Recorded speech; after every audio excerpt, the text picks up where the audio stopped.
voudrais, si tu veux bien, qu'on rentre peut-être sur les deux traitements les plus reconnus. Bon, je pense que c'est intéressant ce que tu as dit sur les shampoings. Et d'ailleurs, c'est une question, je pense qu'on a peut-être faire une petite incise. Est-ce qu'il y a des shampoings qui peuvent faire plus tomber les cheveux que d'autres? À quelle fréquence faut se laver les cheveux? Ouais. Je pense qu'il y a beaucoup de C'est surtout mythologie. la fréquence, ouais. Ouais, je pense qu'il y a beaucoup de mythologie là-dessus. Donc, si Oui, on dire un mais petit peu plus. parce qu'elle est fondée sur des choses vraies. Et on le voit surtout pour les gens qui ont des pellicules. C'est-à-dire que pour moi, aujourd'hui, quand vous perdez les cheveux dans la douche, c'est que vous auriez perdu vos cheveux dans vos bonnets, dans vos casquettes ou dans la rue. Ok, Sauf que le fait de se laver, bah, il y a un processus qui fait que ça va détacher les cheveux qui étaient de toute façon morts. Mais ok, à part se laver les cheveux avec un gant de crin, on va pas être très violent quand même pour le cuir chevelu. Donc, on va ok, faire tomber que ceux qui étaient morts. Donc, de mon point de vue, on peut laver les cheveux tous les jours. ok, Ensuite, il a été dit notamment dans les gens qui avaient des pellicules que se laver les cheveux tous les jours, ça produisait l'effet inverse. Pourquoi? Parce que les pellicules sont dues à un cuir chevelu gras.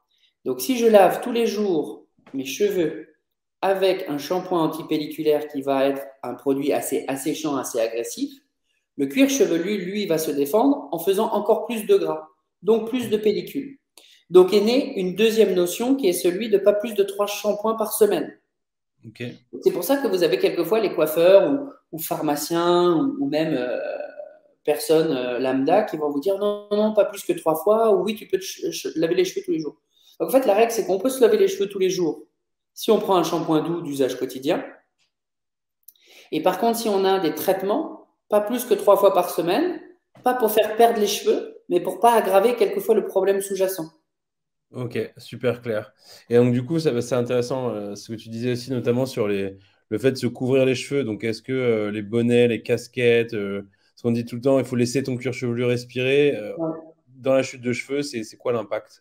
Dans l'alopécie androgénétique, à ma connaissance, hein, je ne crois pas que vraiment on s'est intéressé à faire ces études-là, Ok, parce que je pense que le débat venait en fait de la perte de cheveux de la calvitie, en fait. Il se disait, bah, c'est là où tu as le maximum de contact avec ta casquette et avec ton bonnet.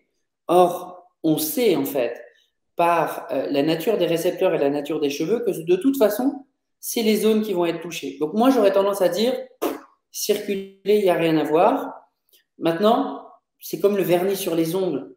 La peau, elle a besoin de respirer. Donc, si jamais tu es H24 avec ton bonnet, même pour dormir, je vais te dire, il y a quelque chose qui n'est pas normal. Les cheveux, ils ne sont pas faits pour être couverts 24 sur 24. Maintenant, si tu as tendance à mettre régulièrement des bonnets, même tous les jours, mais de manière limitée dans le temps, il ne va rien se passer. ok, ok, très clair. Bah, c'est intéressant aussi.